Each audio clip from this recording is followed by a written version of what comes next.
So, friends, in conclusion to the first part of my video, where we read 2 Chronicles 29 and 30 and 31, and asking that question, why did the Most High allow Lachish to be taken?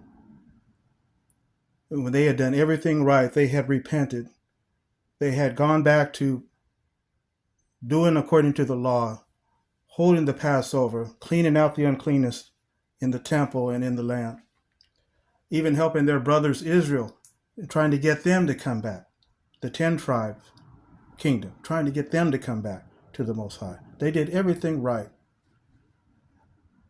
But the city of Lachish was taken captive, and our brothers and the sisters and the children were taken captive. Even the cattle, even the beasts were taken. Why did the Most High allow that to happen when they had done everything right? They had repented.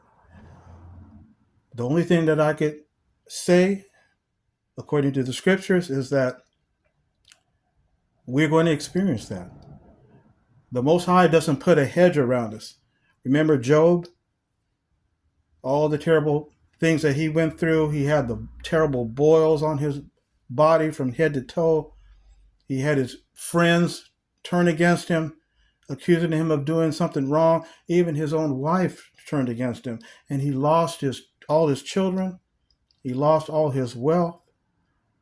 And we know that it was the devil that was doing this upon Job. The Most High allowed the devil, gave him permission to do that for just a period of time. He told him don't take his life.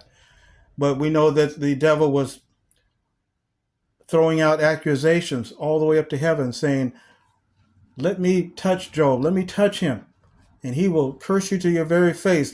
Just give me a chance and I'll be able to prove it to you. And the Most High says, go ahead, just do not take his life, because he knew that Job would be faithful even to death. Because Satan, the devil, was throwing out those slurs and those slanderous words, saying that you put a hedge around Job. That's why he serves you, because you bless him with all these good things. You put a fence around him. You do not allow anything to go bad to him. Let me take that fence away, and then let's see what Job will do then. And as we know, Job proved faithful all throughout that terrible ordeal, that test. And so it's the same thing with us today. The Most High doesn't put a hedge or a fence around us, a fence of protection around us. And so that's why in a time of battle, there are casualties, aren't there?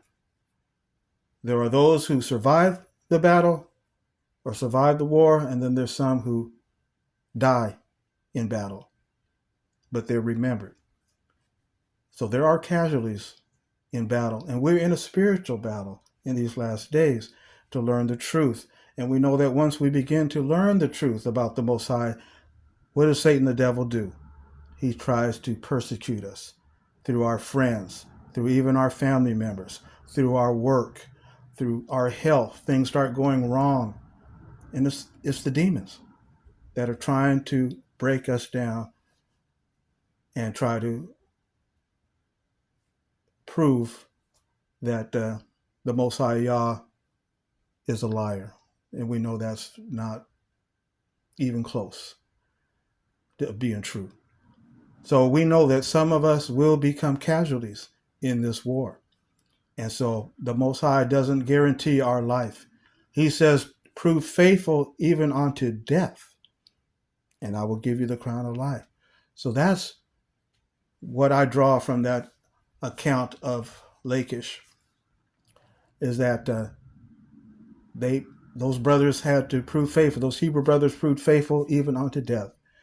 And we can be assured that the Most High Yah is going to remember them in the resurrection during the 1,000-year reign. They will be back. Those dear, faithful, loyal brothers that were trying to protect the throne of Yah, the throne of Jehovah in Jerusalem, trying to protect the king, trying to protect the line of Shem and the seed of Judah. And they did a valiant job. They did their best.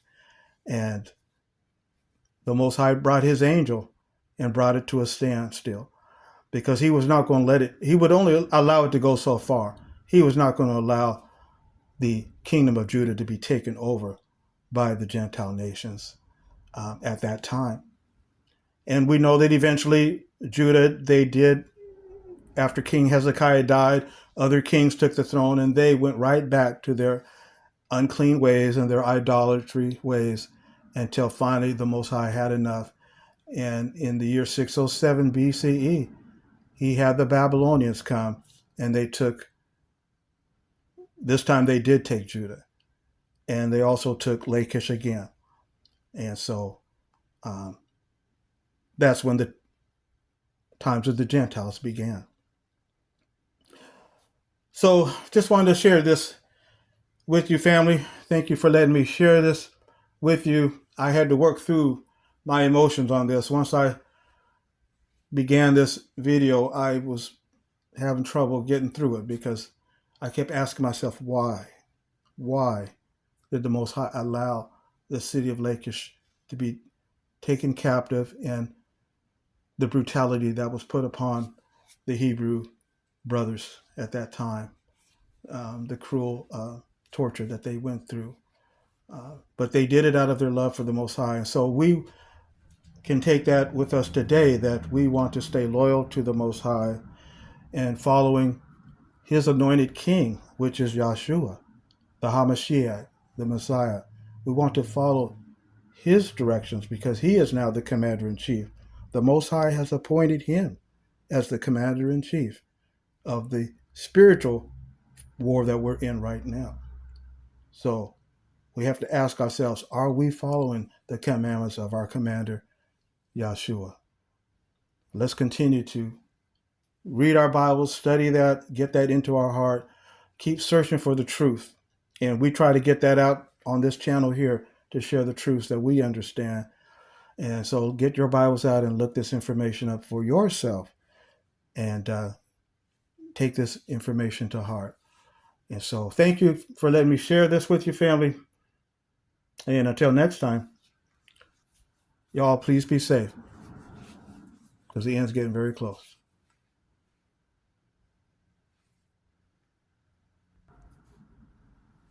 Please get a copy of my new book, 1619, The Times of the Gentiles and the Seed of Judah, from the line of Shem in Hebrew West Africa until Messiah. Available right now on Amazon. Get your copy today.